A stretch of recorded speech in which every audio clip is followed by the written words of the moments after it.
Okay, it wasn't intentional. I just saw you in class with a little hand icon up. I was like, wow, he is actually putting up his hand to ask a question. Unbelievable. I could speak if I wanted to. Yeah. I got no questions for you, brother. No, thank you.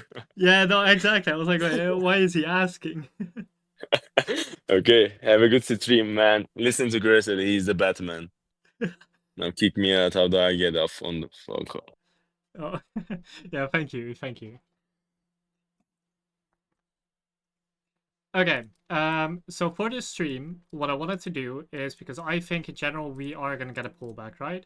That's why I think that's the reason why I was looking for shorts. We shorted BTC not once, not twice, but thrice. And I might as well take the short again if we get another good close, right? In general, I think we get a pullback. So what I wanted to do this stream is I wanted to go over some coins and try and see if we can get really good spot entries for those. So for that, let's go over BTC first, right? Let's go on to a relatively clean chart. And let's go over BTC first.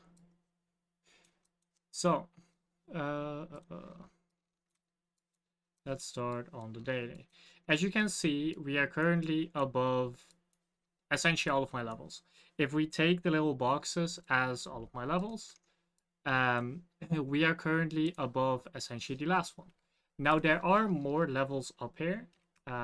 For example, we had a Gartley like this. Gartleys often tend to form anti-sharks over at the 113. So that would be right over there. There are more levels, however, these are the most confluent ones. So I'm not looking to take like every single harmonic level as a short, right? Because, well, BC is very strong at the moment. But in general, it does indicate that a pullback would be possible.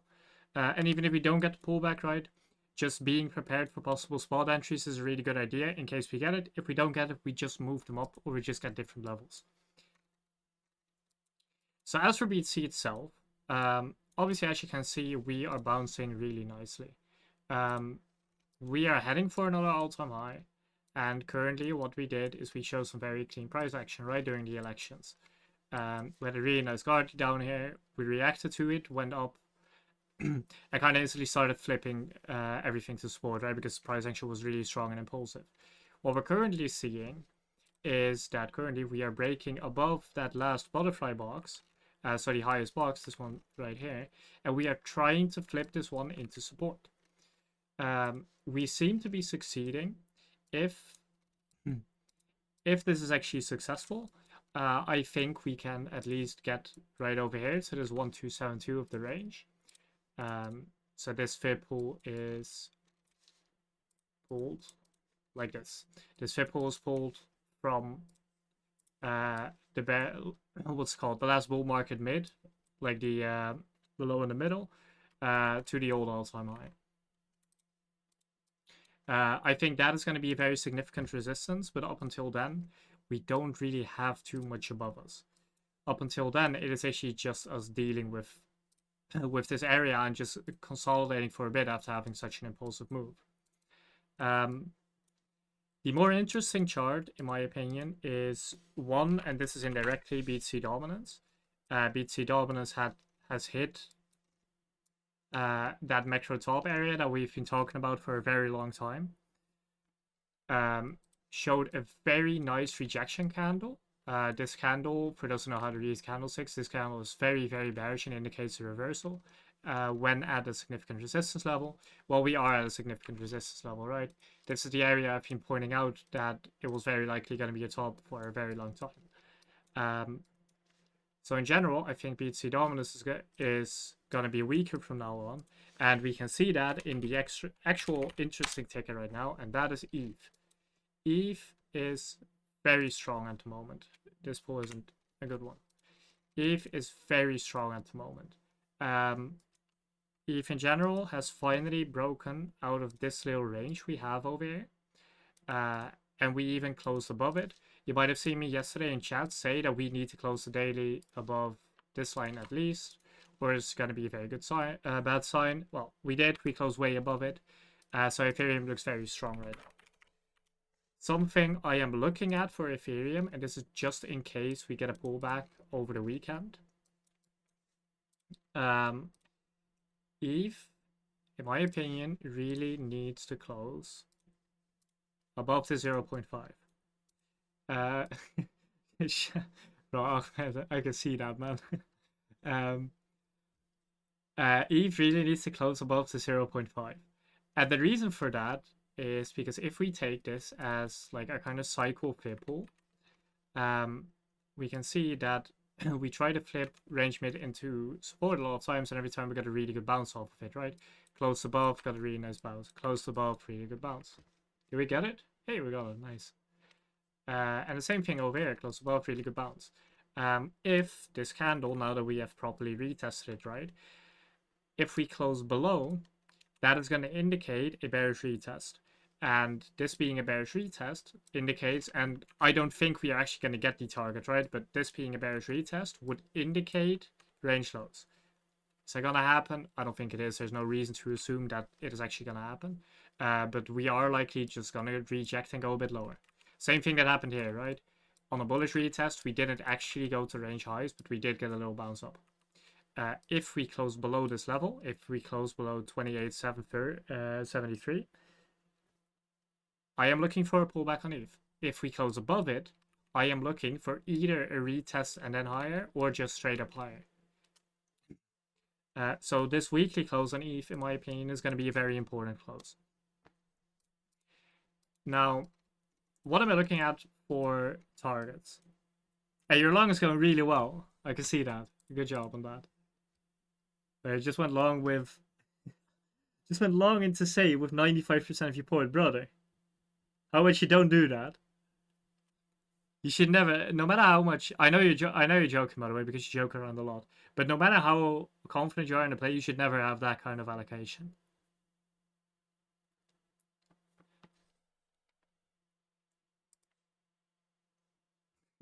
Just question marking me saying don't full board.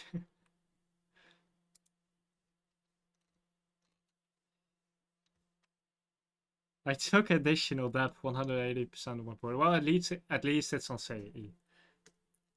At least it's on say. Should have full ported the SPX, right? It wasn't on say. What are you full port? Uni.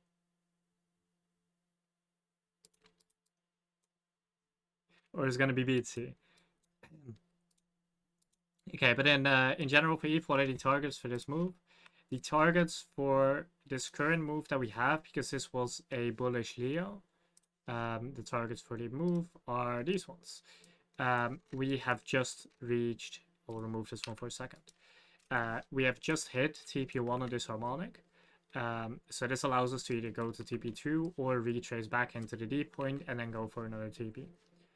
So targets for this current ETH move are the one we just hit, and the other one is going to be 3.3k. In general, I think ETH looks very good. I am still looking for the weekly close to confirm this. And the main reason why I think ETH looks really good is something we talked about a while ago, right? It's not the chart I have it on. Yeah, it is what we called talked about a while ago when I said, hey, I'm transferring a part of my BTC into ETH.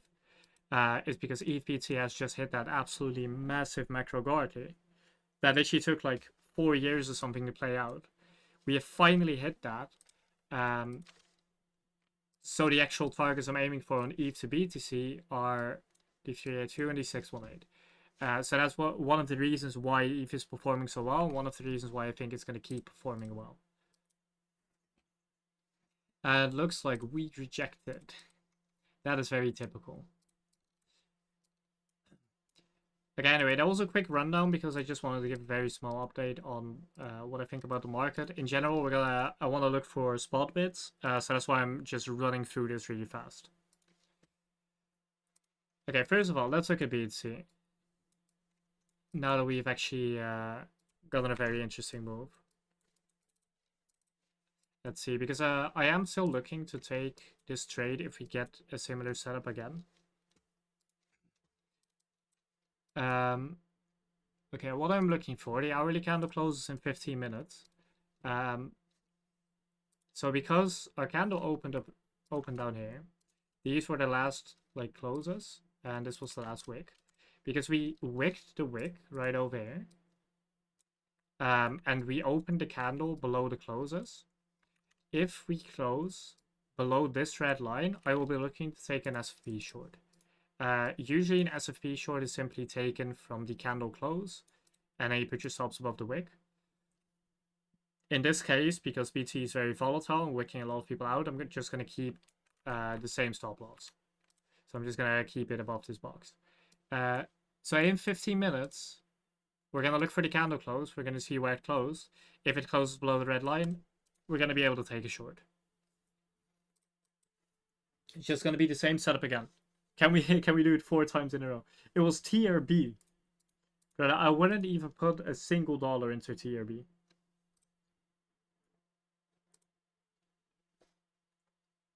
That coin is...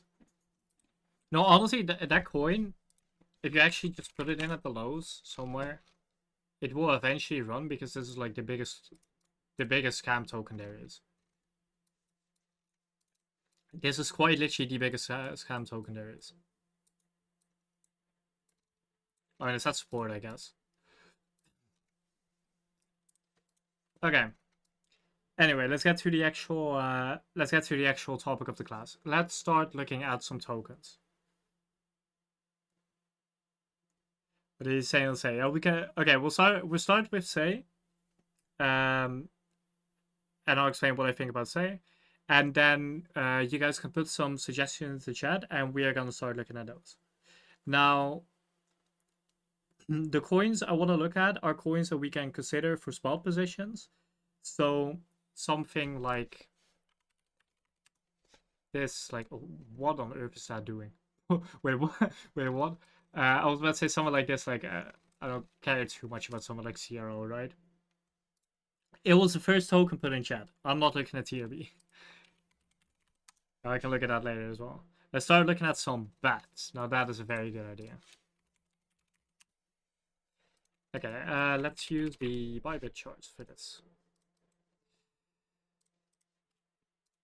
Okay, let's take a look at say.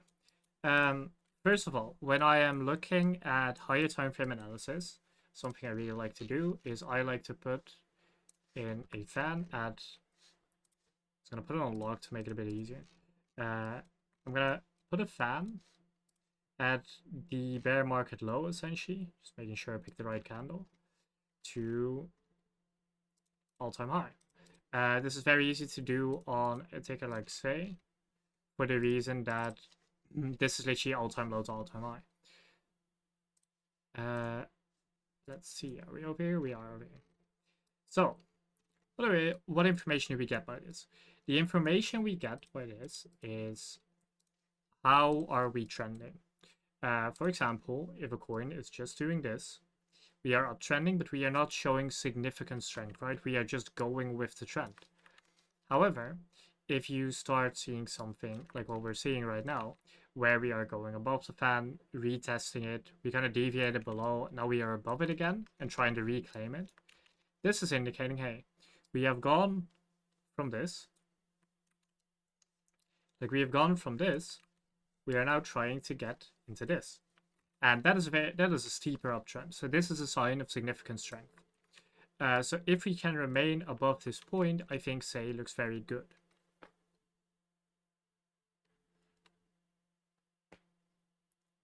I'm starting a new bet. Grassity uses a bet within 10 minutes, minus 1500 odds.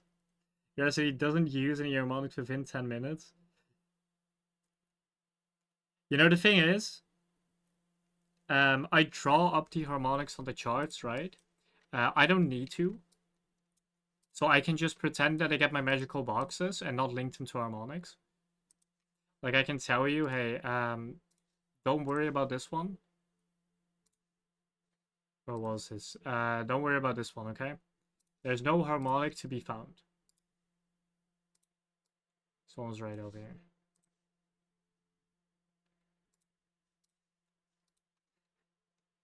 Second monitor. No, you guys are on my second monitor. I don't have room for harmonics there. Hey, don't worry about it. These boxes don't mean anything. I'm not using harmonics at all. I'm also just gonna tell you that what's it called? Where should it be? I think it's over here. Don't worry about this one here. There's nothing there.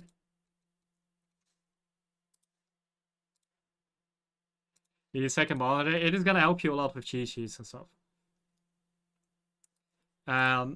Okay, well anyway, now that we don't have any harmonics marked out, let's actually mark them out. So let's see if I actually did it right by eye. That's gonna be interesting. Okay, let's look at this. So this was not a shark, this was a cipher. The 886 is down here. So this one was wrong. This one is down here. Where's the 1.618? 1.618, I'm looking at this one right now, is up there. So I'm gonna put it like this. This is our shark. Why is this important? This is important because sharks often form bearish 5-Os and the other way around as well. So whenever we have a bearish shark, I mean a bullish shark, we can just point another D point at the 0.5 right over there, and that is going to be a major TP level. So because we know we bounce off of a shark, we know that this level is going to be a major TP level and possibly a level for shorts. Now let's look at the other levels. I saw this Gartley. That was very nice. Okay, this one was right. Almost. It is right over here. It's the 886 to the 1.618 right over there for it's called for deep Gartley. Do we have a valid Gartley as well? We do. Right over there.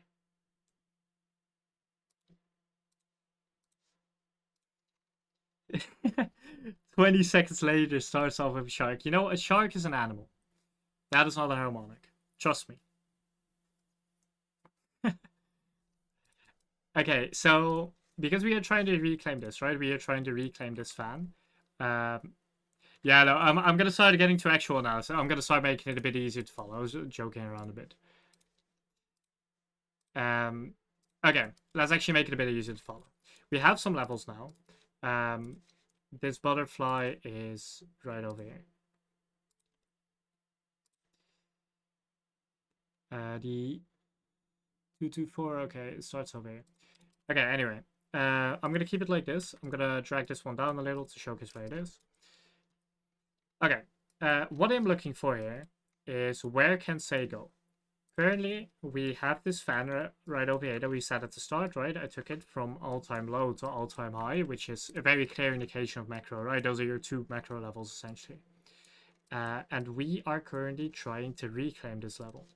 Now, if we successfully reclaim this, which it seems like we're doing, right? We haven't closed a single 6-hour candle below it. We keep wicking into it, closing above. So this indicates, hey, we are trying to get below this line. We are trying to get below this fan. And we are failing because every time we get back in, we go down into it, it gets bought back up and we close above. So this is a sign of strength. Yeah, the BTC short got close break even. We're waiting for the hour to close and I might re-enter it. It is on this chart.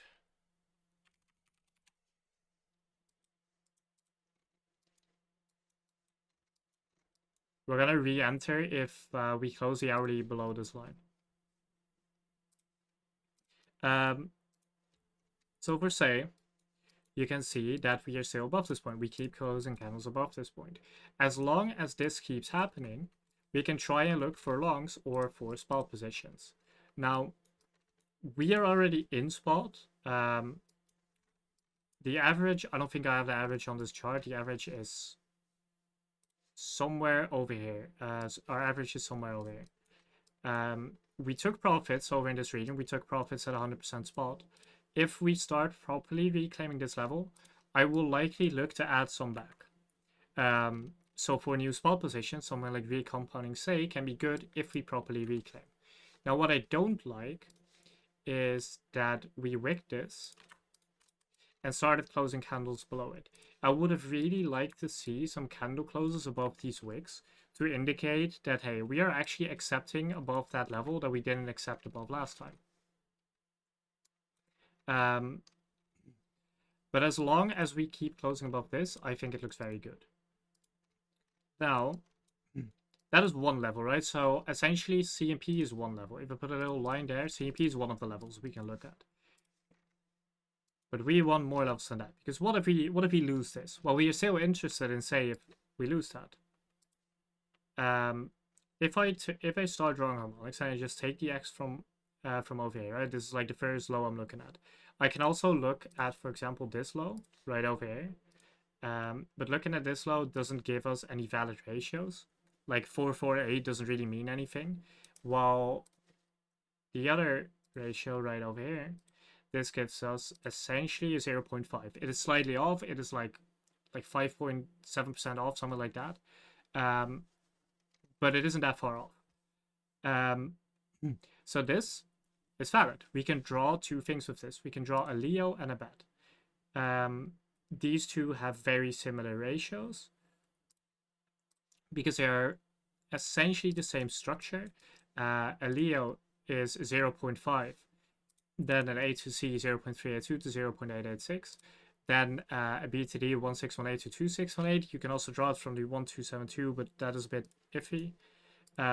So in this case, we are just looking at the 0.786. I'm not going to bore you with the details. We are looking at the 786. So we can get one level just like that. If we ever get to this level, you have a harmonic here that's telling you, hey, price is likely going to go up after that. And the second one is going to be at the 0.886. Right over there. This is a bat. I will put the bat. I will put a bat onto the screen for reference to show what I'm talking about instead of just yapping random numbers. In general, these levels are what I'm looking at for say. This is a bad pattern. It is so funny that the first new harmonic we spot is actually a bat, because now E is going to be me in chat.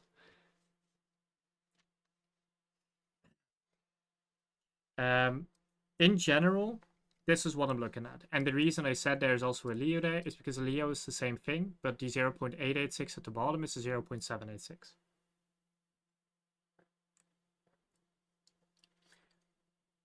Your grass and stakes in 7 minutes. Is that coin still doing well? BTC doesn't look like it's going to close below. Rats. Unbelievable. Oh, it is actually trying to... it is trying to retest this, actually. Graphs doesn't look all too good. We'll get to that later. So for say, this is currently what I'm looking at. If we actually properly reclaim this, so let's look at the daily. Yeah, if we close another daily candle above this diagonal, we have 1, 2, 3 closes above, of which not only one, but 2 of them retested the actual diagonal. So if we close this last candle above, that's the third daily close. I think that's a very good sign, so we might look to recompound some of our safe spot. You're planning to sell all of your... No, absolutely not. Am I planning to TP there? Yes, likely. Am I going to sell everything? No, for sure not. My actual targets for say, because for those of you that don't know, because I think it's been a while that we talked about my actual spot allocations. My number one pick for layer 1 tokens is say, partially for fundamental reasons, partially because of the chart, because this chart just looks so good. That's why we kept buying down here. Like I think we have like 3 or 4 separate spot buys, and we TP'd some, and we bought it again when it got back, etc. Partially because of the chart, partially because of fundamentals. My actual targets for say are way higher. I'll actually go on a different chart, and I will show you how to do this as well. Let's go on a different chart. I will show you guys how to actually get targets for coins that you have a lot of conviction in. So for your, let's say, long-term spot positions, let's say you think Say is going to make new highs. This is Say's first cycle, right? So saying, okay, I think this is going to make new highs is not out of the question. Because if it's going to start performing well, the only main target you have to target is this one. After that, it kind of stops, right? You can get some, for example, SR levels, or you can get harmonic levels like we've done before. For example, this level is a pretty important level, both for harmonics and for support resistance. Um, but apart from that, you can get like 3 levels. You can say, okay, that's SR as well. You have 3 levels, that's about it. You know that in bull runs, things will start just massively outperforming because a lot of liquidity is rotating around. So you want to get targets that are higher than the old all-time high in most cases. This is in the case of new coins, right? Something like ADA or XRP is probably not going to make new highs. So those don't count. For new tokens like this one, or like TIA, or very popular tokens like Fetch, or like Injective, those kind of things, this is how you can get your targets. You get a fib tool, you put it at the highs, you put it at the lows, and now the numbers you want to be looking at are these ones. I'm going to go on my progression chart. First of all, I'm going to enable the 0 and the 1 to show you where I pulled it from, right? When you look at fibs, fibs are pulled from the 1 to the 0. Now, a very important level or to get is always the 0.5. The 0.5 and the 0. Where is it? 618. These are very important levels to be looking at. There are more, of course. I can go into fibs and how they work, etc. We'll do another stream on that topic. We've done one before. I will do one again in the future. In general, I'm going to disable these again, and I'm going to show you how to get targets, because anyone knows how to draw a fib. And you can get similar levels using other styles, right? Like it just showcased, you can put the line here for support resistance, because you tapped it a few times over here, you tapped it a few times over here. You have a little deviation here and a retest again. Etc. You can get a lot of levels like this. But something fibs excel at is that fibs also allow you to get levels in areas where price has not been yet. For example, a 1272 is a level that will very often react. You will see a 1272 on my charts very often, especially because I also marked it blue instead, because I think it is a very important level. When you start entering price discovery, is usually the first very important test. The reaction at the 1272 is going to tell you a lot. And the reason for this is because the 1272 is seen as a deviation level.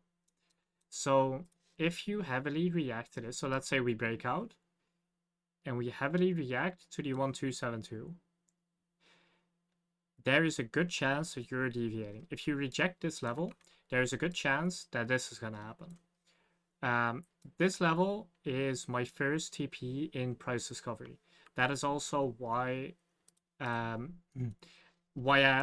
haven't marked on nearly every coin that I have like a position in that I think is going to make new highs. The 1272 is my first major rejection area.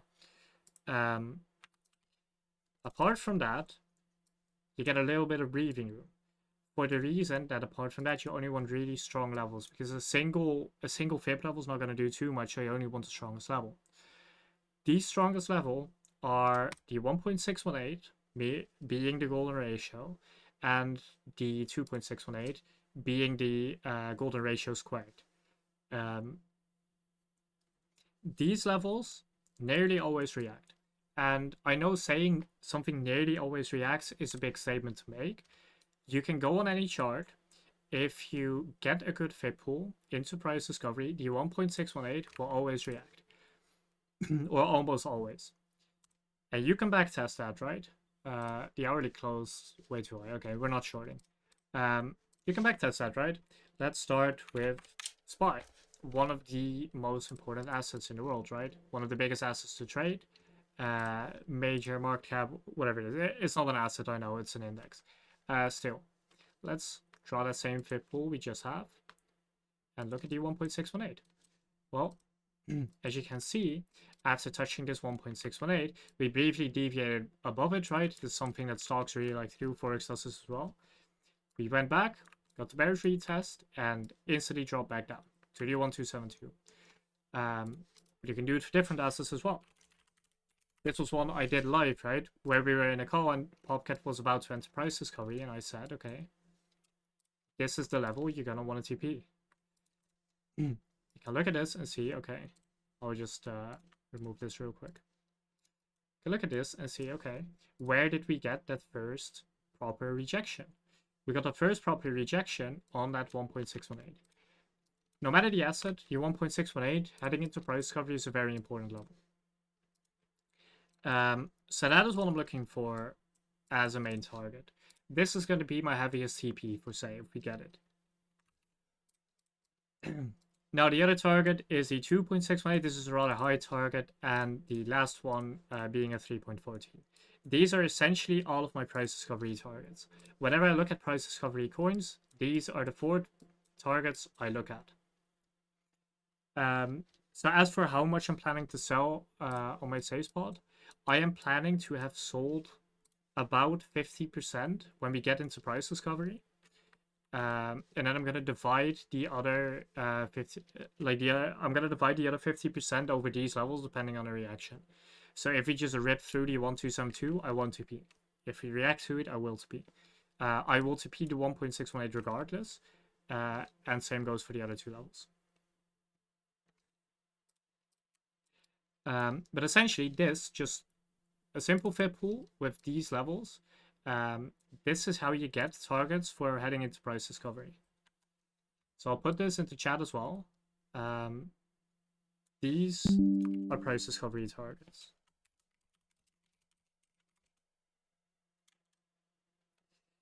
Oh yeah, I think Say is gonna go there. I cannot give you like 100% guarantee that Say is gonna go to all-time high. It would really surprise me if Say does not at least go back to $1. Like this cycle, obviously. It would really surprise me. Which is one of the reasons why, even though down here, like everything was going to shit, right? Like altcoins were performing so horribly. That is why we bought so much down here. Because I sent like a new buy order for say like every other week. And this is the reason why, because I think there's no chance that we don't actually go to $1. Yeah, the sad that Caleb left. Caleb looks like he's having fun. That looks really good. Okay, so as for spot bits, I'll go back to that chart in a second. This is how you get price discovery targets. So these are my targets for say.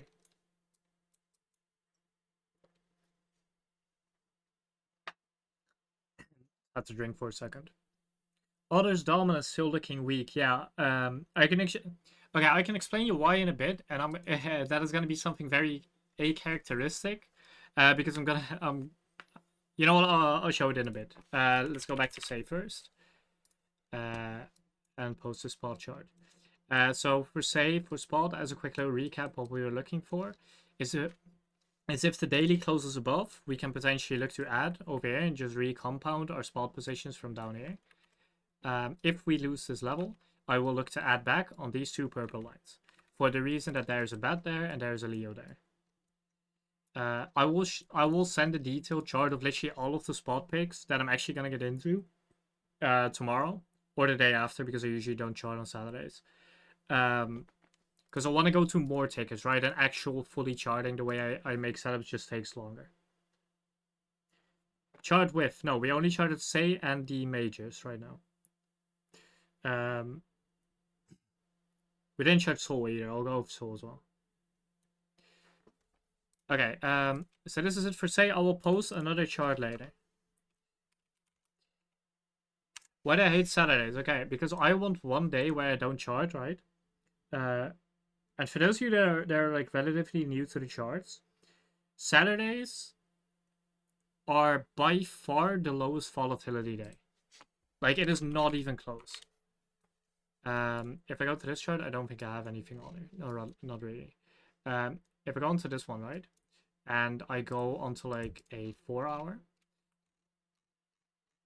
actually a 1-hour probably showcases it better. Let's look at this, right? Let's look at Saturdays. So I'm gonna start over here. We went flat over here. Where did Saturday start? You need to look at the bottom for this, right? Where did Saturday start? Saturday was over here. So from here to here is Saturday. We went flat and had one drop. Um, Friday. Oh, that was the same Saturday.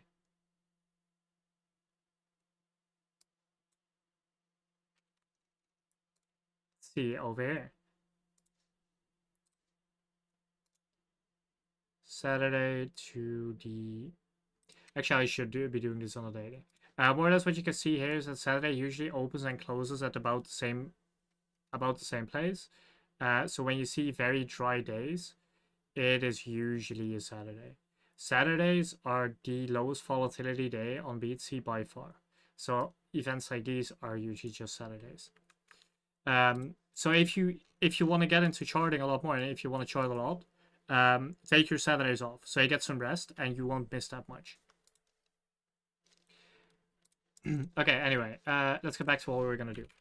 Other dominance is a very important chart for spot bets as well, for the reason that if you want to bet for small altcoins, we should be looking at others dominance. What does others dominance indicate? Others dominance, yeah, it's recorded. Did I actually start the recording? Yeah, I did. Okay, it's recorded. Just had to double check. Others dominance indicates the percentage dominance that small altcoins have over the total crypto market cap. What does that mean? That means altcoins outside of the top 10. So something like Doge, I think, is in the top 10. Something like Solana is in the top 10. Ethereum in the top 10. I do not know if it includes USDT, doesn't matter that much anyway.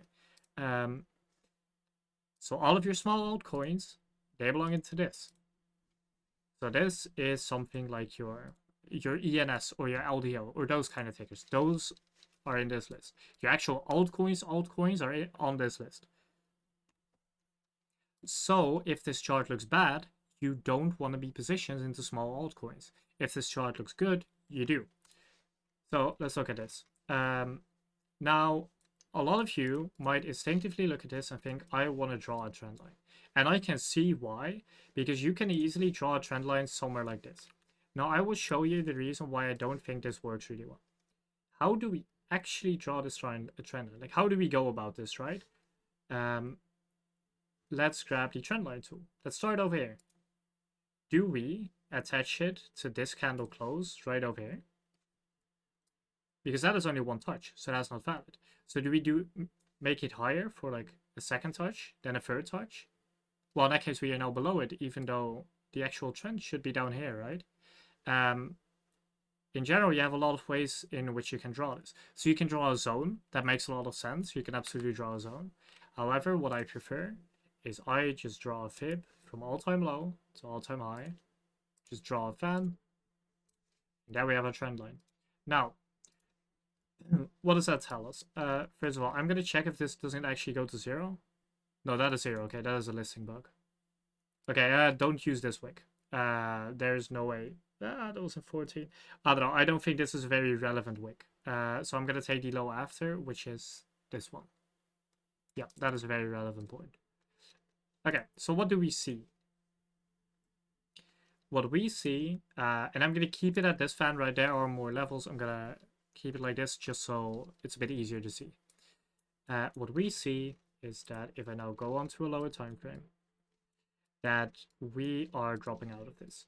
We had this fan, and for the record, for the people that see this for the first time, you can treat these lines like trend lines. These are essentially just trend lines. What you can see is that we came from the top, had a first retest of this level, went back below, retested it again, went back below, deviated above, retested it again, retest, etc. We are, in general, we are losing levels. We are downtrending and we are losing levels every time we go back. So, what can we expect next? Well, we lost this little area. We lost this trend line. So the next one is right over here. It is that simple. Fans look really complicated. They are very simple. We lost this one. So now we go over here. That is the most likely thing to happen. So in general, I think others' dominance is going to go down a bit. Does that mean altcoins are going to go down? It does not. And why is that? Because others' dominance indicates a percentage dominance over the market. So if the entire market is going up and altcoins are going up but slightly less, then this chart will still go down even though altcoins are going up. So this means that major coins are going to outperform altcoins, but it doesn't mean that altcoins are going to drop. Let's see where this ends. This ends at a very nice level. Okay. We can also get a horizontal level on this point by drawing an alt bat right over here. This is going to go down to the 3.618 BTD max. So right over here. We also have a nice horizontal level over here. I actually have a preset for that. No, I don't know. Just call it a bat. So essentially, this area is where I think we go. Now, if we actually stop at the bat, or if we go down and retest the fan, unsure about that. In general, I think this is the area you want to look for a reversal. So others dominance, I think we're going to do this.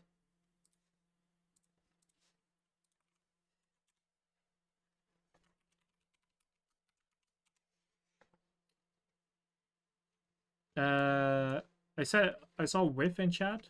Yeah, whiff. Okay, let's look at whiff.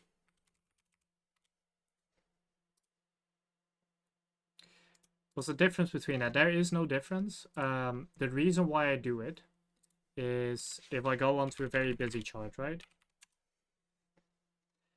You're just disappointed. If I go into a very busy chart, I don't have one actually because I removed all of these. Okay, let's make a busy chart. I'm going to show you why, okay? If I do this, so let's say I'm scalping, right? I'm on a low time frame doing all of this. See if this is actually going to work, yeah. I'm doing all of this, and I want to see the daily time frame. Now, you can see that I cannot see anything. I can literally not even see where the current price is. However, if I now go onto the daily, they are gone. That is the difference. The actual time frame doesn't make a difference. However, you can enable it visibility that some things are only visible on hourly time frames. So 24-hour is an hourly time frame. I can see it here. I cannot see it here. Pure magic. Just for clarity, the time frame is not actually different. Okay, width. That is an ugly ass chart. I'm gonna have to go into Max C for this one. That sure did not play out well. Wow. The long did. Okay. Width. First of all, when I look at width, no, I have to go on Max C because of this. Hey, my bad, brother. Okay. First of all, when I look at width, there is a very obvious M shape right over here. And why do I say that? Because this is a very, very clean guardian. For those of you, and I'm very happy if anyone is actually going to remember that. I was in chat when we were over here in this area, and I said, guys, I have bad news. The dog has lost his hat. And it is over at $1. We have hit that. In general, I'm just going to draw the PRZ really quickly because this is one I actually do want to use. We have hit that, and ever since then, we have started going up again. So, I'm going to draw this one out as a guardian. Just like that.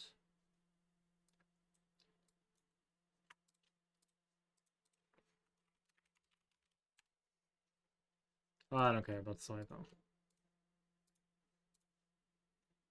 Not even laser can see me. Can make me see this clearly. I mean, looks pretty clear to me. It just takes some time. That is it really. I need, if you ever look at my charts, I need this to see where the PRZ is, right? Because I see a lot of fibs over here. So that is telling me that, hey, this guardian is actually gonna hold. And that also told me, hey, this is probably gonna reject. This is also telling me that this is probably gonna reject, right? This area. We're probably not gonna get through this in one go. And then I draw the box and I disable it and clarity. So these are the boxes. If you see boxes on my charts, these are the ones. Okay. So we are reacting to this gardening. Now, what are the technical targets? We have already reached the first technical target. As for the second one is right up there. This is TP1, this is TP2. So, where do I think we go? We are currently bearish retesting our first TP. This is not a good sign. Like, genuinely, looking at this from an objective point of view, right? And I will turn on the line chart to make it a bit more clear. This is our low. We went up, down, up, down further, up again for a retest of this. What did we do? We broke market structure right over here. This low is a lower low. This low broke market structure. Looking at it objectively, right? We broke market structure because we closed down here and we went back for a bearish retest of this fib level. This is not a good sign. This is called a bearish Quasimodo. Yeah, exactly. This is called a bearish Quasimodo. This indicates lower. So if your question about me like asking if I can chart whiff was if you should buy here, the answer is no. If you are in a whiff position and you haven't taken profits yet, I would recommend taking profits here. For the reason that I think we are at least gonna break this low. That didn't actually snap. We are at least gonna break this low. That's what I think.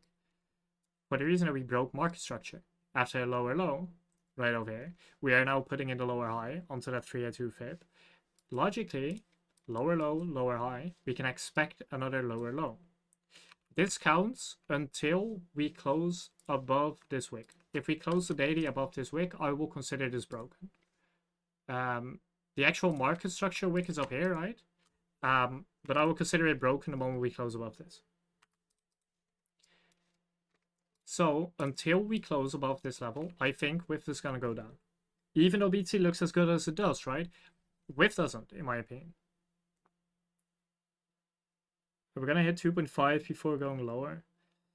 I'm not sure. We can because this front ran, right? And it's left behind two equal highs, more or less. Like this in a sweep, so we can for sure. But I'm not sure if it's gonna do. I cannot tell you where it's gonna go. The way I trade in general is I get my levels, and I do not care where price goes until it's at those levels. So in this case, or differently put, to make it a bit easier to understand. Differently put, this is my level, and I have a level. I will draw it up later. I have a level. Should be down here. I have a level down here as well. The way I look at charts is I will either short this area or long this area. Anything that happens in between, I just ignore. So I am not sure if it's gonna go up here. I cannot tell you that. If it gets here, I think it is a good sell. At least until we close the daily above this. It can for sure. We can for sure go for a retest up here. But now, we might be going down, but we are looking for spot entries, and whiff is absolutely a good option. Because I'm not bearish on whiff in general. This just looks like it's going to pull back. So, let's see. Drawing the very obvious low and high, right? X to A, right over here. What does our B point give us? Our B point gives us 0.575. This is a bit iffy. Like, this is not really a 618. But we can take a look. Also close to a 618. And then the 786, very close to a 1618. So because this one is a bit iffy, but these two are very clean, I will consider it anyway. So let's see, I'm just gonna do the same thing again because again, these are actual spot picks I'm possibly gonna look at. And I will probably give out later this weekend. So just gonna do it like that. And you can see just how the color like kind of changes down here. That's because the fibs are overlapping, so this is a very confluent area. And as a Gardley, gonna put it in a box again.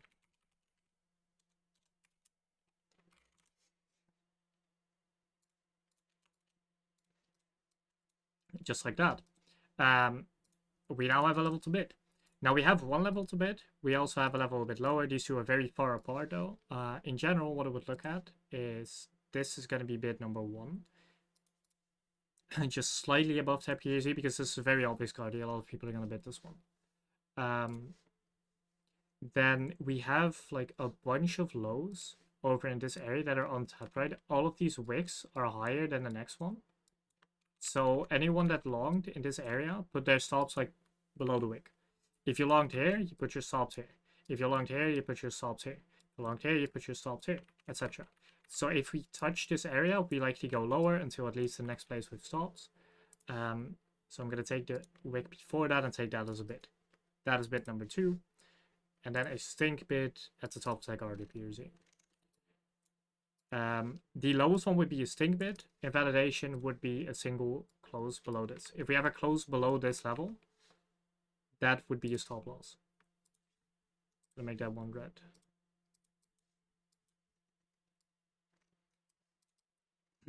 Now again, the same thing I explained earlier with the levels. I am not saying it is gonna go here, but what I am saying is if we get there, I want to long or I want to buy. If it gets there, who knows? We will eventually get a pullback. I will just keep drawing these kinds of levels until we get a pullback. If you miss your entry level, do you chase or rechart? That depends. So for example, let's say price is this, right? And it goes like this. And I see it right over here. Now this is a spot position. If I see it right over here and we just barely front run this entry, I will likely just get the position in. Sometimes I will do it lower size. Sometimes I will not enter. It depends how far away we are and if it's still a good entry level.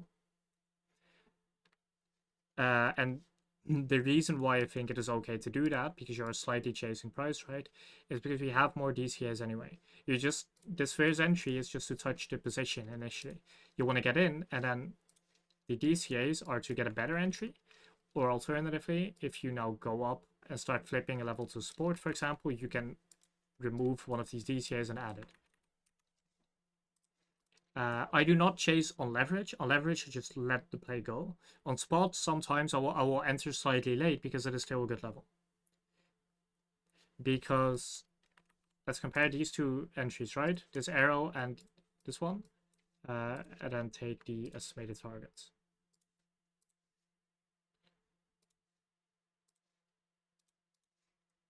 So let's say these are our targets. What is the actual difference between these two?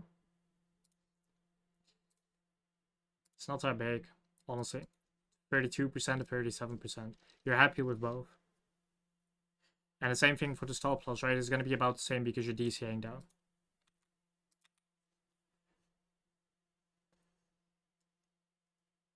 How do you pace or spread out your DCAs? Okay, so this depends on the call slightly. Depends on what you're meaning to do with the DCA. The general rule of thumb, which you should also follow, is your DCAs should be heavier than your previous entry. You should not go in like 60% at entry and have 40% as a DCA. You shouldn't be doing that. And the reason for that is that, let's say you go 60, 20, 20. This is going to be your first entry. Now, if DCA hits, your entry is going to be up here. If the second DCA hits, your entry is not going to be up here. That sucks. Like, that is not a good way to do it. Well, if you DCA heavier, first entry is up here.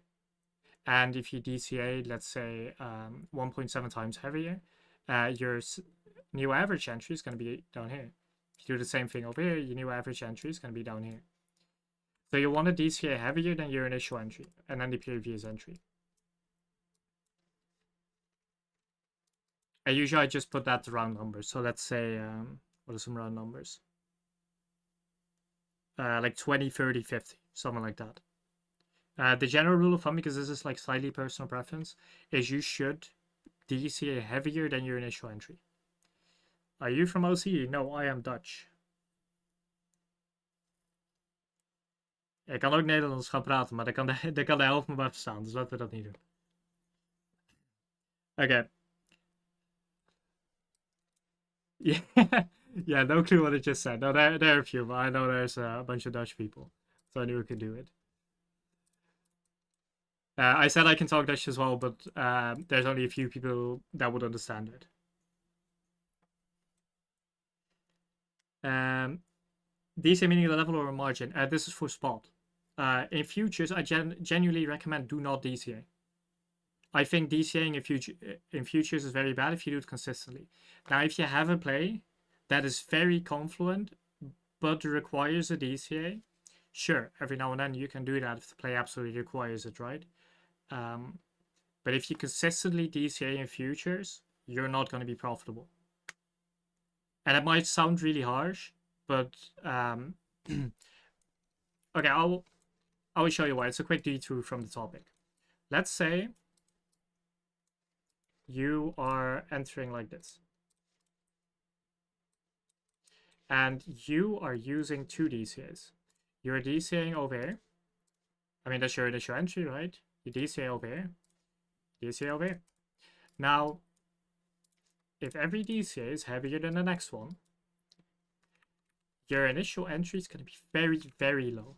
So, for example, where's my text? For example, you would be 20% margin.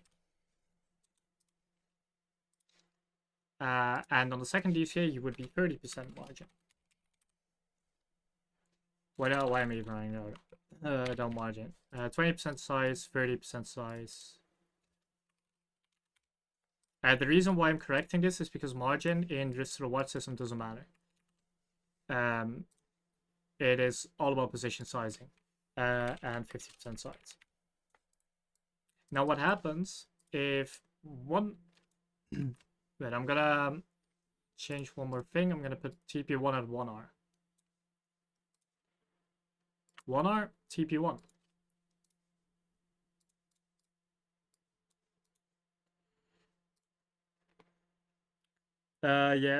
Yeah, I think it's like that. Arj also does for spot. He puts down the allocation he does per TP or per DCA. So let's say one DCA hits or one entry hits and you hit TP1. Great, you made profit. Let's account for how many TPs do we do? We do 3 TPs? Yeah, we do 3 TPs. 3 TPs. Is this 3R? Yes, it is. Okay, so let's say a TP at 1R, a TP at 2R, a TP at 3R. You hit TP1, right? You hit first entry, you hit TP1. Great. Now, how much profit did you actually make? You are in for 20% of your position size. So you are in for 0.2R. What is 1R? 1R is one position size, essentially. So this is the size you enter a position with. In my case, this is minus 5% if my stop loss were to hit. So 1R for me is 5% of my leverage portfolio. So we are in for 0.2R because, well, 20% position size, right? 1R hit. Okay, we are taking 33% off. Because we have 3 TPs, we're just dividing it equally. Now, we are up 1R, so we are up 0.2R. 0.2R divided by 3 is like 0.65, something like that. Or 0.66, something along those lines. So we have now made plus 0.068 R. What? Like, this doesn't make any sense. You're not going to be profitable this way. Because the sheer amount of wins you need to make up for one loss is mental. Because let's say this same position hits stop loss, you're going to be minus 1R, right? Now, it gets better if your DCA is actually hit. But if only one DCA hits, you need to make so many plays to make up for it. Let me pull out my calculator. Let's see. You would need, and this is 1 divided by 0.068, you would need 14.7 wins to make up for a single loss. That is above 90% win rate to make up for one loss. This is why I don't DCA on futures. if you consistently DCA in futures, you're gonna have to have win rates way above 90% to even be profitable. Because quite frankly, most of these calls are just gonna hit TP1, hit entry, and that's your entry stop loss gone. So on futures, I recommend to not DCA. Now, if you have a call that is really good, requires one DCA, so you want to take it anyway, that is fine. Just don't do it consistently because that is going to hurt your profitability. That is also why you will see almost none of my calls have DCAs unless I say so. Because sometimes you will get a call that requires a DCA. In that case, I will DCA. But in general, I don't recommend it for leverage. Spot is a bit different. Because for spot, you just care about percentage moves going up. Elsa Pika. A skill issue, I think. Yeah, honestly, it should just be a play like this, true. And we just go up infinite RPTB. So DCA indicates what I said is spot position sizing. On futures, I recommend to not DCA. I ran out of water. Unlucky. Okay. Can we go through another coin example? Yeah, absolutely. Let's see. So that was it for with. Let me actually screenshot it before. Oh, that is the actual screenshot too. Let's not do that. For width, I'm looking at the purple lines. Mudeng next, please. Sure. I actually, the reason why I'm not calling Mudeng, because I do chart it, is because I already have a position, so it's really awkward for me to call it. Oh, this is going to be a hard one to chart. No, actually, this is a very easy one to chart. Let's see. So, what I'm looking at, and I will go on a clean chart to reduce noise to show what I mean. Oh. Actually, I'll probably have to go into a new layout. Michi is next. Oh, Picasso. I'm in that one. Very sad. Okay, let's see. Picasso was one of my low cap gambles a while ago. That coin went to literal zero. Oh, okay. Your chart looks like Picasso. Well, thank you. I appreciate that. Okay, so what I'm looking at, when I see a coin like this, right? You know, I look for harmonics, so I look for W shapes, and I look for M shapes. There's a very obvious W. Just make me remember to tell me why grass looks bad. I mean, grass, like, I cannot chart grass. That is the issue. For the reason I'm going to showcase. This is your W, right? This is very clear. This is the pattern. Grass is this. I cannot chart that. It doesn't look bad per se. I just cannot do anything with it. So let's see. What is our X to B? Our X to B is a 707. Does that equate to anything? No. So we have to go into a lower time frame. On a lower time frame, none of these are valid highs. That is so sad. In that case, we're gonna have to use different points. I mean, it is not necessarily bad for charting. It is bad for charting the way I do. Because there are no W's, there are no M's. I like the grass. Yeah, I like you too, Sash. Thank you. I remember last time he joined and I was charting with, like a long time ago. He was like, what on earth is that? So opening up that with chart and seeing that reaction was really funny. Okay, so this, because our X to B is a 707, this doesn't equate to anything. So this is not something I can look at. So we have to get to targets a different way. First of all, we have a very clear fib. We have all-time high and we have a clear low to pull from. Now, I'm going to put some noise on the screen, so my bad for that.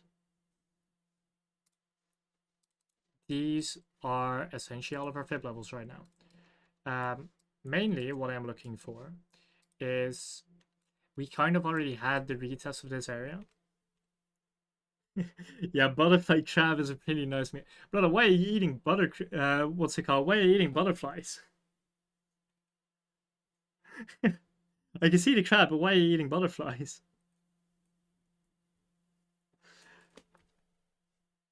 All of you is soup. Oh no. What did you do? Um, so for Mudang, talking about food, it's called bouncy pork. Um, for Mudang, this is the main level I'm looking out for right now. Or alternatively, I'm looking for a clean retest of this. If we get a retrace into this, for example, you can look for a spot position or long. If you get a tap into this and we reject, you can look for shorts.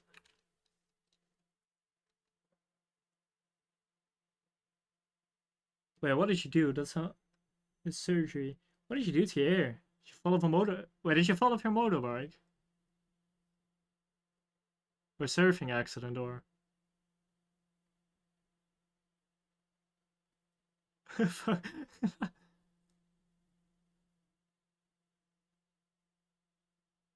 Yeah, but it makes sense if you fell off your bike and just hurt your ear. Or did you just had to get surgery? Okay, to be fair, that's those stitches are actually too clean to be off of an accident.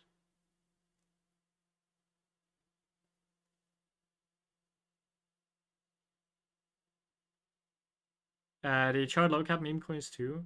Depends on how low cap. Like the micro cap soul meme coins, different story because charting does kind of work, but it's also mostly just insider trading, so it doesn't really work. Let's see a balloon head.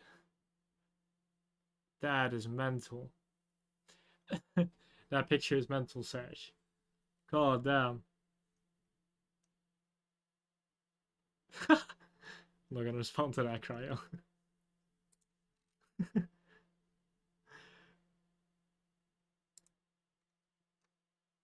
That is mental.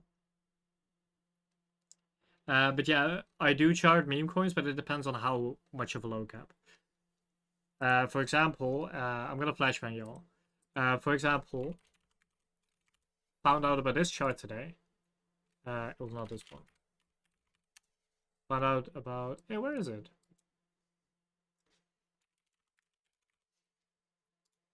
Yeah, this one. I do chart low cap meme coins because back in the day this was low cap, right? But yeah, it depends on how much of a low cap. We're just pushing for new highs.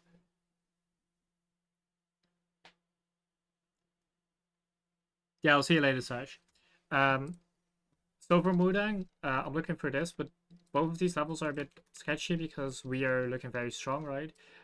So the actual levels I'm gonna put high attention on is well either a flip of this or a retrace into this level, into the 618 area. The levels I would look at for shorts are the 1272 and the 1618. Especially what this is the exact same thing as I said at the start of the stream, right? For price discovery tokens, you want to look at the 1272 first and then the 1618. This one is reaction based. This one's just a good level. So I'm gonna amend these rushes a bit. Retest of this, retest of this, retest of this, test of this. This is what I'm looking at more than. If we get a deep retracement and we actually start forming some harmonics, that is when I can give you like really good levels. Actually, wait, I'll give it one more shot. I'll draw some anti-patterns. Make it a bit more complicated. So that 618 as allowed. This is gonna have to be between 0.5 and 786, I think. No, that is not. No, okay. I'll leave it like that. Those are the levels I'm looking at mainly. How did you get those levels on the chart later? Do you mean the fibs that I have over here right now? It's all of the lines on my screen. Yeah, that is a Fibonacci retracement tool. If you're fully new to them, I recommend I have a video on it in this channel. Let me actually find it. Had to type it in chat to get the hyperlink. I have a full video on them over here. However, just to do a bit of a fast explanation, right? Yeah, don't worry about it. You're asking good questions. It's all good. If you learn something from the question, I will always answer it. And it's a good question.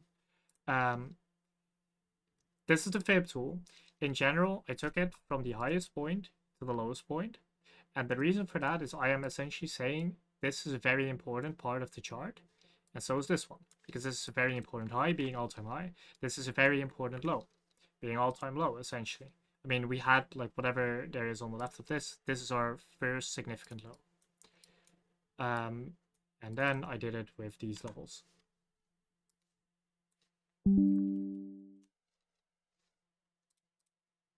That is how I got them.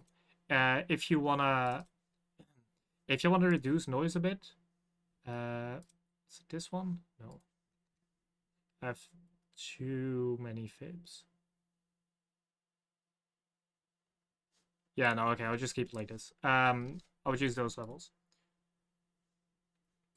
Essentially, the reason why they're color marked like that is because they are pockets. So this is a little pocket, little pocket, little pocket, and these are single levels. Okay, let's keep going. Mooding, I cannot give you significant spot bits right now, but those are areas of interest.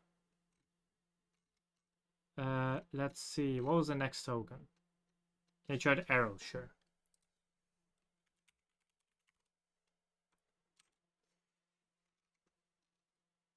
Okay. It's gonna... Maxi probably has the oldest there. It actually doesn't. Wow, okay.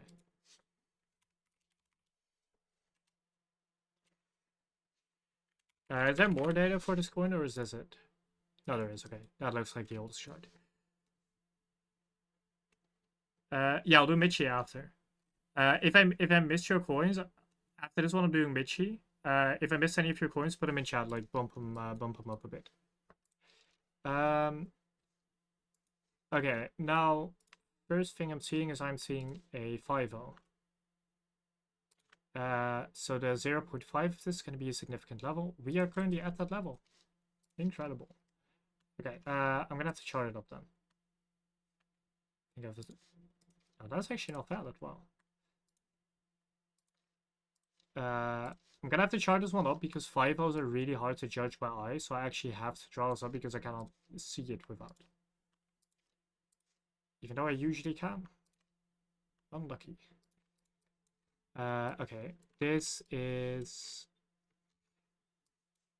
It is not too confluent. I'm gonna keep it marked. Actually, I just mark it like this. This is a very important level. The 0.5, this is very important. We want to keep closing above it. We don't want to close below. If you see something like this, where we drop below the level, and then get candle closes below, that wick into it, keep closing below, that is when you want to look for shorts. So in this case, you have 1, 2, 3 closes below, with one of these candles retesting it. So this is where you would take the short, right? Broke above, broke back below, 1, 2, 3 closes, with a wick into it. That closes outside. So this would have been the short. If that happens, we'll look for it again. Same thing for longs, right? We're saying this is an important level. So what we're looking for is 1, 2, and then a third close above. If the third also closes above, we can start looking for longs. Because that means that we have now reclaimed this level. And that's when we look for longs. Now I will place this long entry over here. There's a very high chance you don't get this entry, but that is going to be somewhere up here. So you have to judge for yourself if the risk to reward actually changed significantly or not. Because if the entry is up here, you probably don't want to take it. Then what do we target? I'm looking to target the 0.618 at first. 786 second. And after that is likely just going to be this. These will be the levels I target. Now keep in mind that the 1272 is far, far away. So I wouldn't necessarily be looking at that one instantly, but I keep misclicking. I'm getting old. I stopped playing games all too often, and now I'm getting old. Unlucky. So these are the two TPs. Now this last TP might get your hopes up really high, right? I'm 21. This doesn't mean that we get there, right? If we start flipping levels, I would look for that.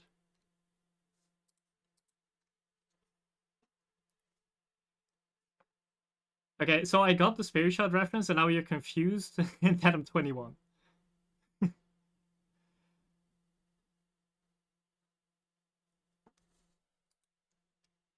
21's old. No, it's not old. I'm joking.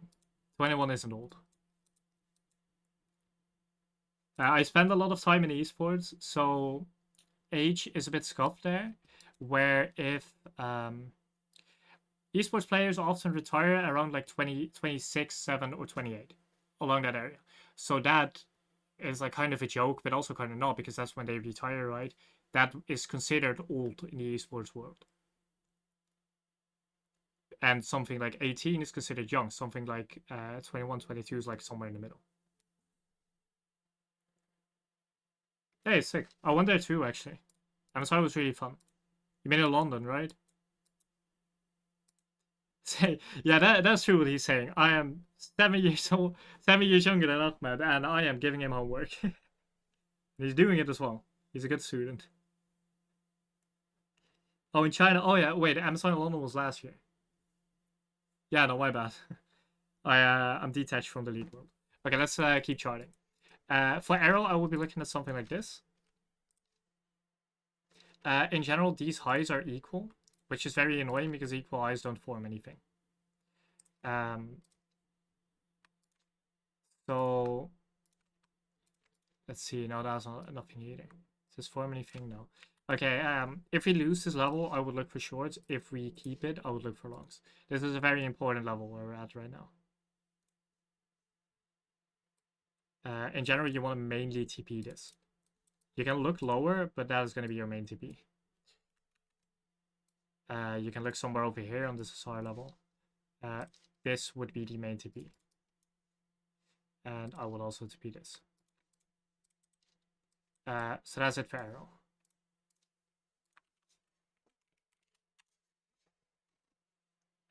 Michi. That was the next one.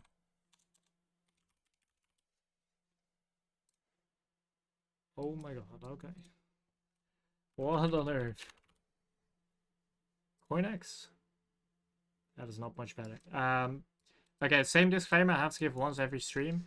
If you see wicks like this is not a coin for trading.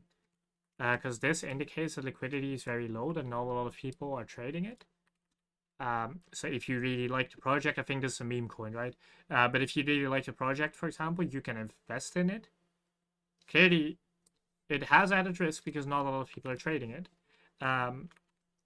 For trading, I don't think this coin is good just because of this. This coin isn't liquid. If I go into the 1 hour, like, this doesn't look good. This is not normal price action, not normal candle structure. You can see that by just these candles just closing wickless right next to each other. This is called barcoding. So I like this as well. This is just ugly. With that disclaimer being said, because essentially what the disclaimer means is why would you chart this when you can also chart something like AVAX or WIF or SOL or whatever. But with that being said, let's actually look at the coin. So first of all, we have a very clear range. This is a very clear defined range, so I'm gonna take my range pool. I have my line 2 enabled, okay. I'm gonna take my range pool, put it like that, there's a range. Now, what you can see is that this candle, right over here, tapped into these levels and then closed below. This was a short entry. It is not anymore. This was a short entry. This will be the TP1. So where do I think this coin goes? I think this coin at least goes to this line. I think we at least go to this. Now, what we do there is we are either going to bounce or bearish retest. And this reaction will tell you what you want to do with the coin. If we get to the level and we start rejecting it, we start bouncing up, you can buy. Because the next level is either, again, the 0.272 or it's going to be the 618.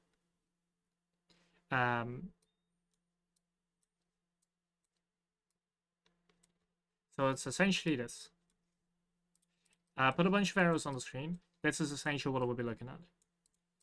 Cup in hand or not? Not really. For cup and handles, I don't trade chart patterns by the way, but I do know how they work, right? And I've read part of the actual like original words for most of the chart patterns. The reason why this isn't a valid cup and handle is because the neckline isn't even. So you can make an argument for this. So you can say, okay, this is your cup, and this is your handle. You can make an argument for that, sure. In that case, you would want to look for a retest of this. So if we get a good retest, and that is an if, right? You do not just blindly limit this. You can go for this one.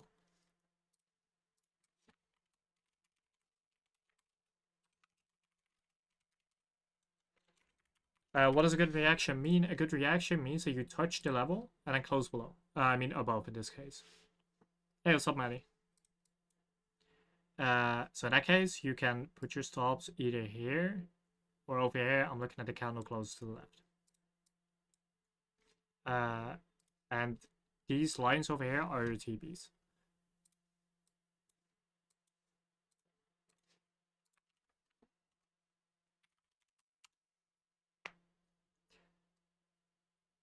Hey, what's up, Maddie? Maddie, you probably have a very good coin suggestion.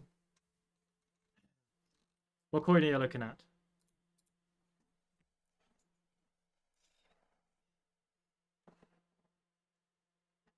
I was about to ask you. Okay. Well, that is doomed then. No, I am looking at the ENS again. We got stopped out on it. However, I think it still looks really good. I mean, stopped out, we got stopped out at entry, right? After TPing. It still looks really good. So I'm going to look to re-enter.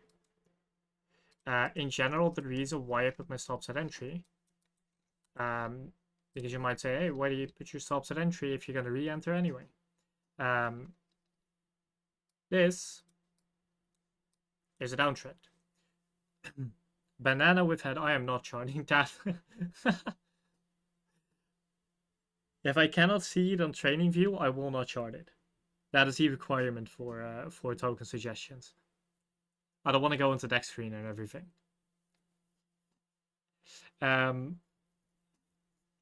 So this is a downtrend, right? However, this candle closed above. This candle was like suggesting a break of structure. We didn't close above the wick either, but we closed above the closes. So this is a very good close. So I'm now looking at it again. After a higher high comes a higher low. So we are looking for a higher low. Quite frankly, it's probably just going to be the exact same setup. So this is what I'm looking at. I'm looking at ENS.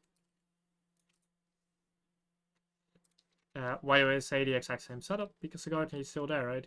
It is still the exact same area. If I draw the same fibs again, that is my range, misclicked. If I draw the same fibs again, you're going to see golden pocket slightly above it. So I might have to change it a little bit, right? We might change it to, say, something like this. Put stops at the candle close, because we shouldn't get lower than that. And then go for something like this. In general, I think ENS looks good. Everything ETH related looks good, quite frankly. Okay, I'm not charting that. That is a bad suggestion.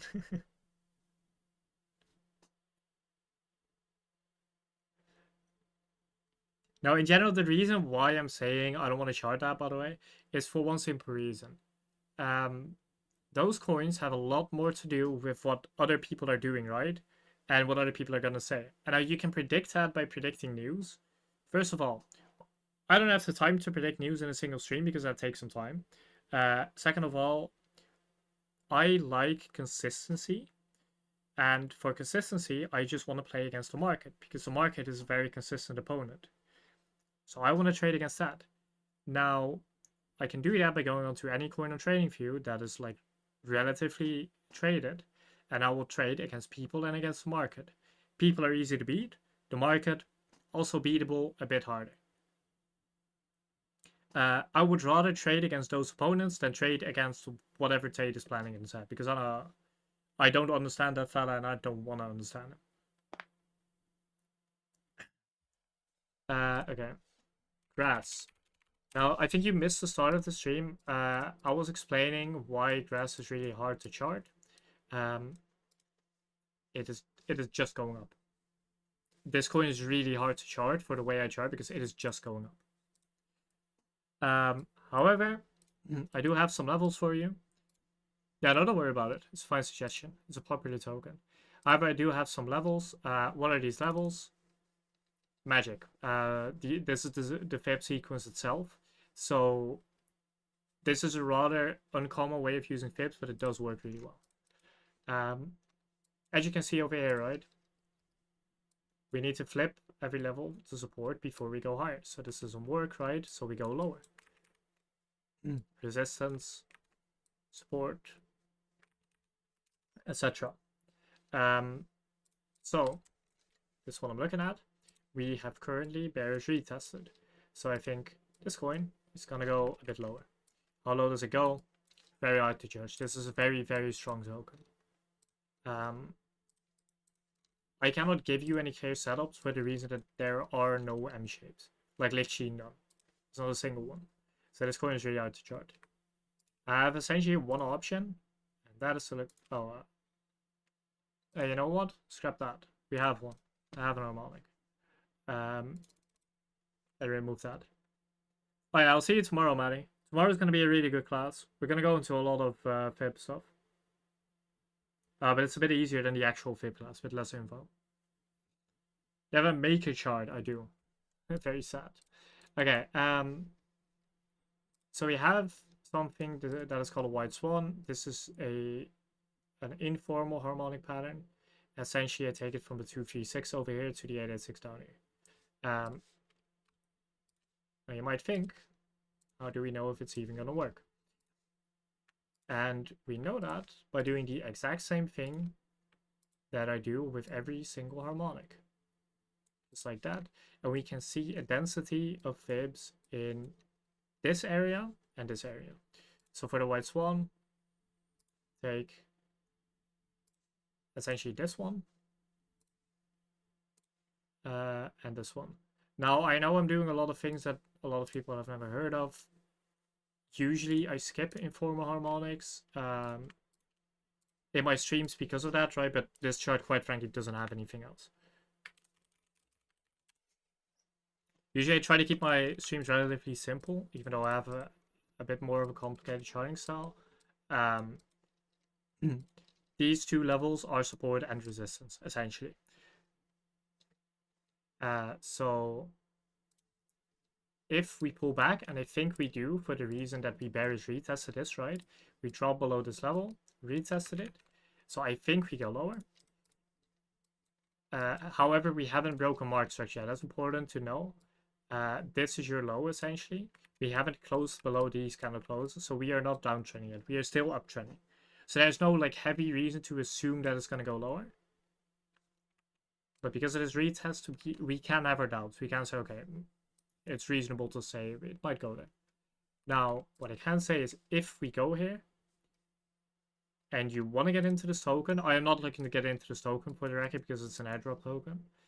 If you want to get in, these are the levels where I did. So I will place a bid at the top, at the bottom, and another one at the bottom. These are the levels I would look for.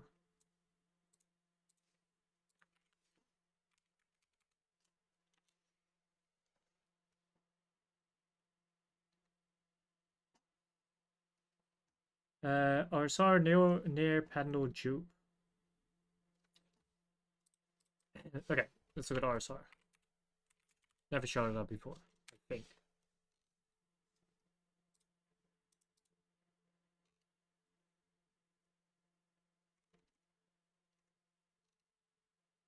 Now the thing is, RSR is a new suggestion, so sure. And the chart doesn't look that bad. Near Pendle and Joke are actually good suggestions. Especially Pendle. I almost forgot about that token. Okay, let's look at this.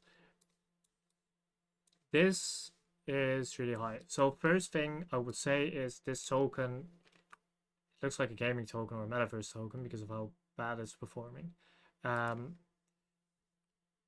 This token, I'm gonna have to put it on log to find the actual low.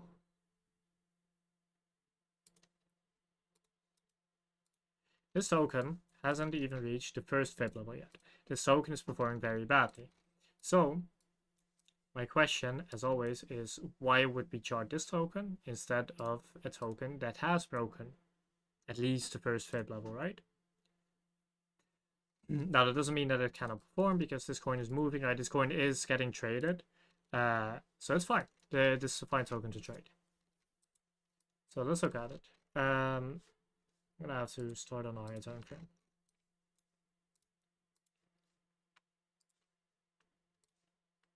See, that is a 786 that goes too low. 786 goes to an XCD of 1272, and that goes into the negatives.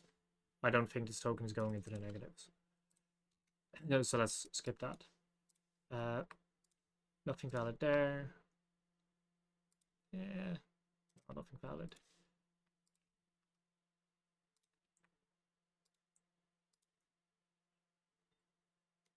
Nothing valid here. Hey, this coin doesn't like harmonics.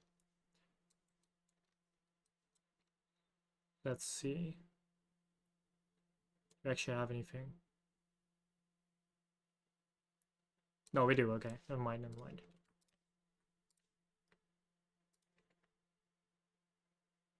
Yeah, you were good at suggesting those. I said it last time as well. Last time was actually the first time I found it in a very long time that I found a token that didn't have any harmonics, and that was the one you suggested. You're good at finding these.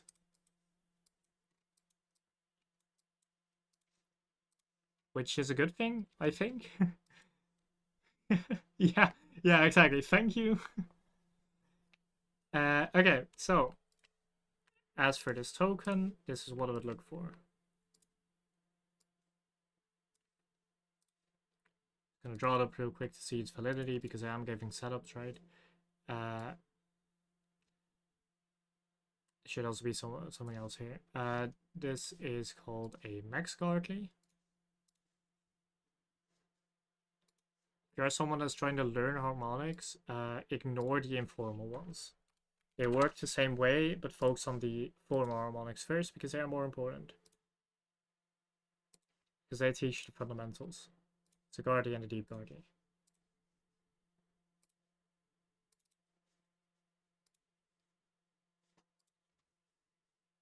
And a regular Gartley right there.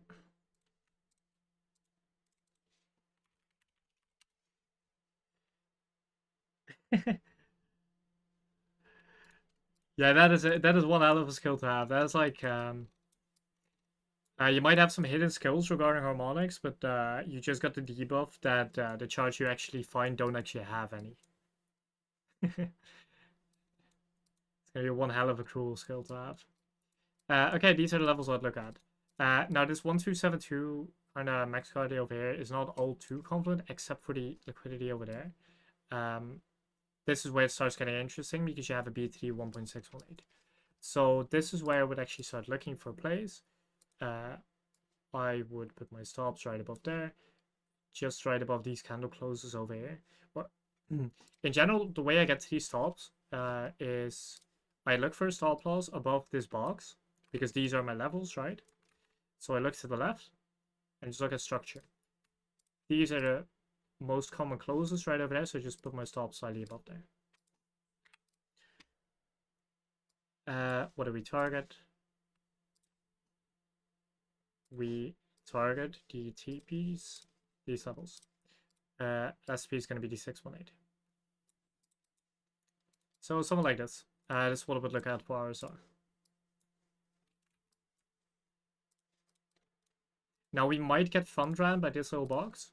Very possible. If it happens, so be it. I don't think it is confluent enough to short there for the reason that this is going to be the short. This is not a good short to take. So your rest was like 1.7,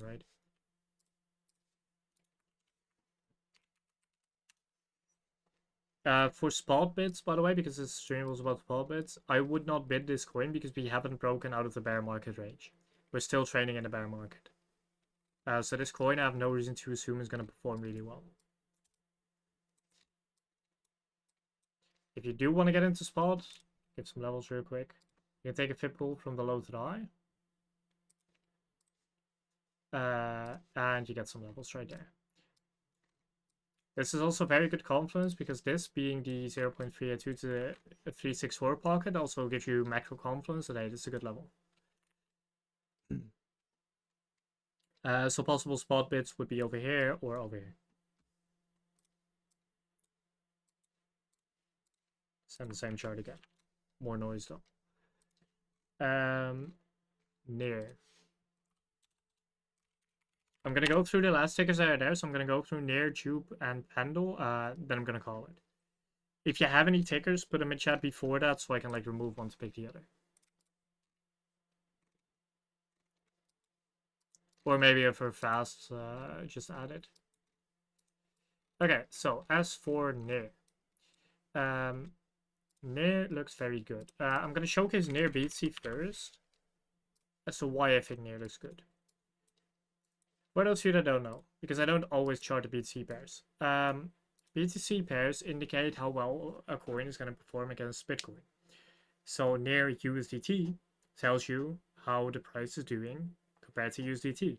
But USDT is always 1, so it just tells you the value of near. But you can also chart it against Bitcoin. This is going to tell you if near is going to perform better or worse than Bitcoin. So if you want to look for coins that are going to perform well, you want them to perform Bitcoin at least. That's like a minimum requirement for well performance, right? So the reason why I bring this up is because if I remember correctly, there is a Gartley on near BTC. This Gartley, the 786 over here, has just hit. This is very good because this means that it is likely that near is going to start outperforming BTC in the near future. Pun not intended. So near is a very good coin to be looking at because on a very high time frame, we are on a 3-day chart right now, right? On a very high time frame, you have good reason to think that hey, near is probably gonna outperform because there's this macro, like very high time frame bullish harmonic on there. So you can say, okay, I think near is gonna outperform. So let's look at the USDT pair and let's find where I want to enter. So first of all, a very standard thing you can do when looking for entries, just draw a fib from the low to the high, and you get some levels. Now, you might notice, hey, this golden pocket level that you have over here isn't all holding up all too well. The reason for that is because this is a last cycle coin, right? So in reality, the most reliable pull is never going to be from this cycle. However, this will give you good levels. This will give you good levels. This will not give you great levels. So what I'm going to do is I'm going to hold them like this and get some more.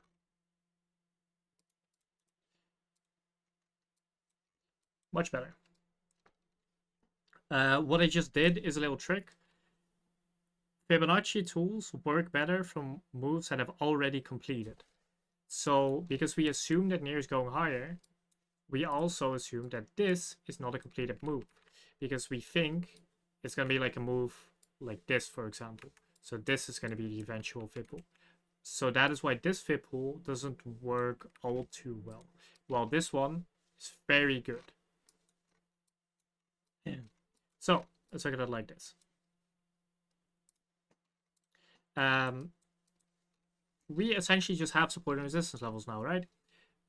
This is your support. This is your resistance. So I can already say this box is good for buying. Now, as for actual harmonics, that's not valid. That is going to bring some issues. There's nothing there. There is, however, I cheated. I charted this coin before. So I'm going over it a bit faster because I've already charted this before, right? This pattern is called a Nanstar. Long story short, just going to do the same thing as with every other harmonic.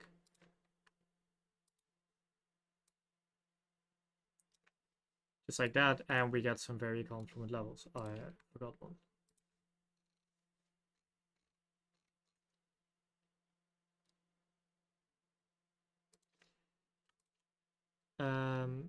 I'll put them into a little folder. Where do I get these complement levels? I see a lot of fibs over in this area. And I see a lot of fibs over in this area. This is probably a shark. The reason why I say it's a shark is because there's a 113 exit here. I know this is going a bit fast. We are dragging the stream out a bit, right? We've been live for quite a bit, so I'm gonna go over them a bit faster. So, these are essentially our levels. These are the levels we want to bid. We also have a fan over here. This is pulled from the low to high on the left. We also have a little fan over here. In general, I think if you get back into this area, this is where we want to buy. So let's do that. Let's set up some spot bids. First bid is going to be the top of the area. Second bid is just going to be right on that daily order block right there. Because there's an engulfing candle here on the daily. That is going to be a very important level. And the third one is going to be a stink bid. I do not think we get there, but if we get there, if we like get a wick down, it might grab our orders and then we get a really good entry. So that's what the third one is for, right? These two are the actual entries I expect to hit. This one is just in case. These are the levels I'm looking to bid on there. I'm going to remove the box real quick for the screenshot. Just so you can see the levels clearly. And then I'm going to enable them again for another screenshot. The main TPs are just going to be these fibs. These are going to be your main TPs.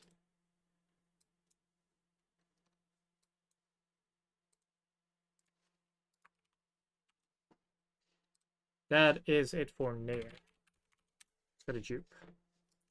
Already charted this one, so I'm slightly cheating. Dupe had a guard here. We are still reacting to it. We flipped this downtrend fan to support. And now we are looking to test this one. The reaction here will tell you if you want a short or if you want a long. It's the same thing as here, right? You either short or you're long based on the reaction you get to the fan. The interesting areas for dupe are gonna be the butterfly, the butterfly levels over here. In general, I am more interested in waiting for a pullback to happen because this is not a structure I can work with. This is not an M shape, right? We are forming X2A right now. All I'm interested in on this chart is going to be to look for rejections on these levels. That's why I would short. Now, if you get a pullback back into this level, that's why I would look to long. It's a very simple analysis on the play we've already taken, right? On a chart we've already made. I just take this fan right over here, just use it as a trend line. If you get a retest, we can look for long stay. Very quick analysis because I get asked to chart dupe like every other day, so I post this one in chat really often. I will actually maybe look to retest, to buy this on a retest. But it's going to take me some extra time to chart for the reason that there are no MOW shapes, so I have to look to chart anti-patterns.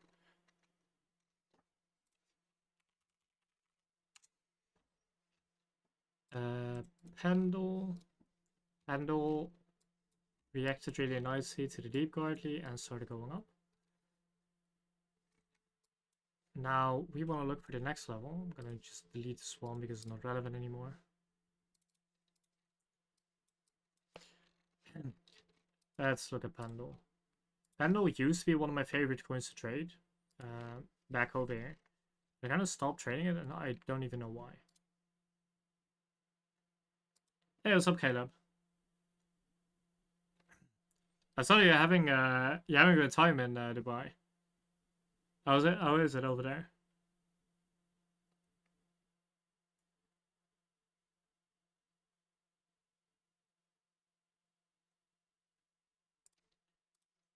So over here, what I'm looking at, because our X 2A is a very obvious point, right? I'm just taking the high to the low. Our B point over here is a really nice 0.5. So this is a very important level. First of all, we have to stay above this level. And I am mainly looking at the 0.886 now. So if I draw it out, what we're going to see is we're going to see two clusters. One of them at the 786, one of them at the 886.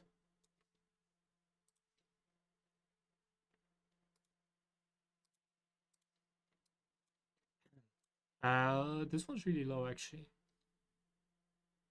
Okay. Let's see, where is that? 707, isn't it? Okay.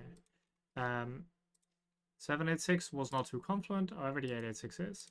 So this is where I'm going to be looking for a reaction.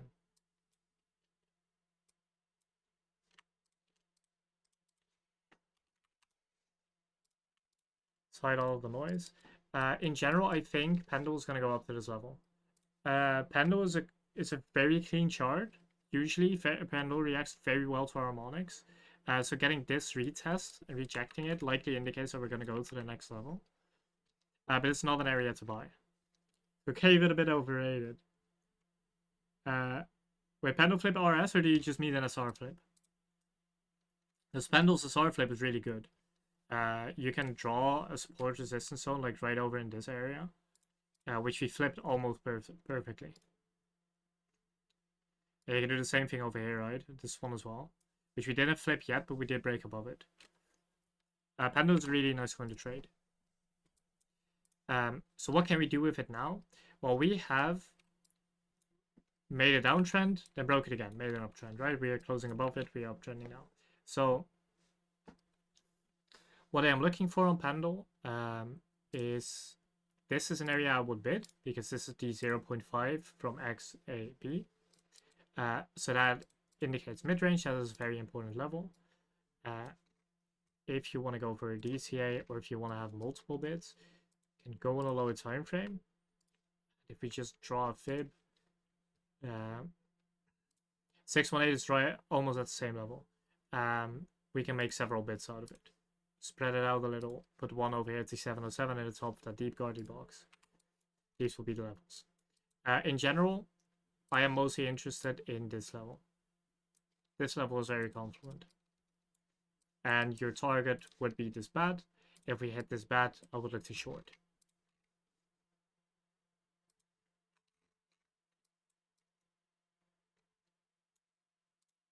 Okay. A bit of the last two were a bit rushed because we've been on for quite a bit. Been streaming for almost 2 hours already.